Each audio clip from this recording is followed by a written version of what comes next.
Seorang OB sekaligus penjaga malam kantor nekat mencoba membunuh 9 karyawan koperasi di wilayah Cirebon, Jawa Barat. Petugas berhasil meringkus pelaku usai diamankan oleh sejumlah korban yang lolos dari serangan senjata tajam. Usai diringkus, karyawan koperasi kemudian menghubungi petugas yang kemudian membawa pelaku ke unit reskrim Polsek Arjawinangun. Selain pelaku, petugas juga menyita sebilah parang yang digunakan untuk menyerang para korban. Dalam peristiwa itu, 2 korban mengalami luka berat, salah satu korban meninggal dunia. Korban bernama Jessica Cynthia Venturi. Korban menderita luka cukup parah di bagian wajah, tangan, dan punggung akibat senjata tajam.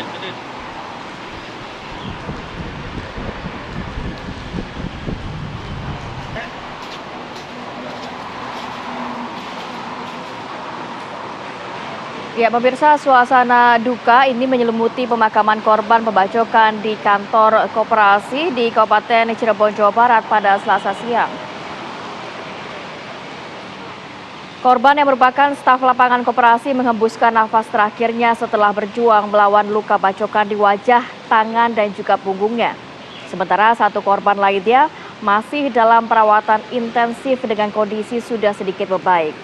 Suasana duka terlihat di saat pemakaman Jessica Cynthia Venturi di Pemakaman Umum Arjawinangun, Kabupaten Cirebon pada Selasa siang. Sejumlah karyawan koperasi hingga rekan sejawat datang tampak mengantarkan korban ke tempat peristirahatan terakhirnya.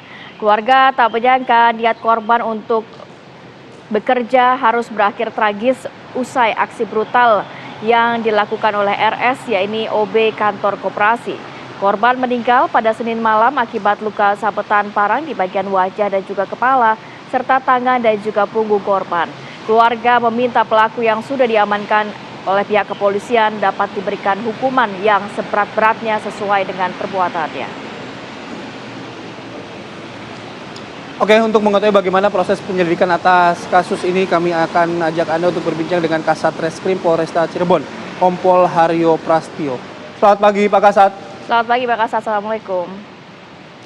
Selamat pagi, Mas Bayu, Mbak Kamarati. Selamat pagi. Ya, Pak Kasat, dari hasil penyelidikan, jadi sebenarnya motif dari pelaku untuk menganiaya para korban ini apa? Baik, berdasarkan hasil pemeriksaan, berdasarkan pengakuan dari tersangka RSA, ya, motif dari yang bersangkutan melakukan penganiayaan terhadap korban ini dilatar belakangi oleh rasa sakit hati, ya. Jadi sehingga menimbulkan dendam terhadap salah satu korbannya. Ya, rasa sakit hati karena apa, Pak? Dan siapa yang dimaksud, kok sampai beberapa karyawan juga menjadi korban luka tusukan ini? Baik, Mbak, perlu kami jelaskan, korban sakit hati terhadap manajer cabang PT Koperasi BMI ini karena sering ditegur, ya, sering dimarahi, sehingga menimbulkan kekesalan dan rasa dendam dari tersangka tersebut, ya. Berarti memang tersangka ini sudah merencanakan akan melakukan hal tersebut, ya, Pak, ya? Atau bagaimana? Betul, tersangka tersebut sudah merencanakan pembunuhan terhadap manajer dari Koperasi BMI ini, ya. Jadi sebelumnya pelaku sudah membeli senjata tajam jenis parang 1 hari sebelum pelaku melakukan aksinya. Nah, kemudian pagi hari itu sekitar jam 6.54 hari Senin, ya, ketika Koperasi BMI ini akan memulai aktivitas, salah satu korban yang merupakan manajer cabang itu masuk ke dalam kantor, ya, kemudian sebentar dilakukan briefing di lantai bawah. Ketika korban manajer cabang ini naik ke atas ke lantai 2 menuju ke ruangannya itu sudah diikuti oleh pelaku. Kemudian ketika manajer cabang masuk ke dalam ruangan, itu pelaku langsung masuk ke dalam ruangan dan melakukan penganiayaan terhadap manajer cabang tersebut. Karena pelaku kan manajer cabang melakukan perlawanan dan suaranya cukup keras, jadi ada karyawan lain yang datang ke ruangan manajer cabang, yaitu korban atas nama JS.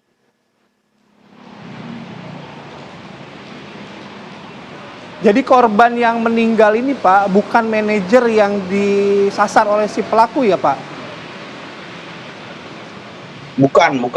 Justru karyawan lain yang awalnya mendengar penganiayaan terhadap manajer cabang tersebut, kemudian mendatangi ruangan. Pak Kasat, jadi berapa total korban yang mengalami luka-luka dan kabarnya yang meninggal dunia 1 orang ya Pak ya?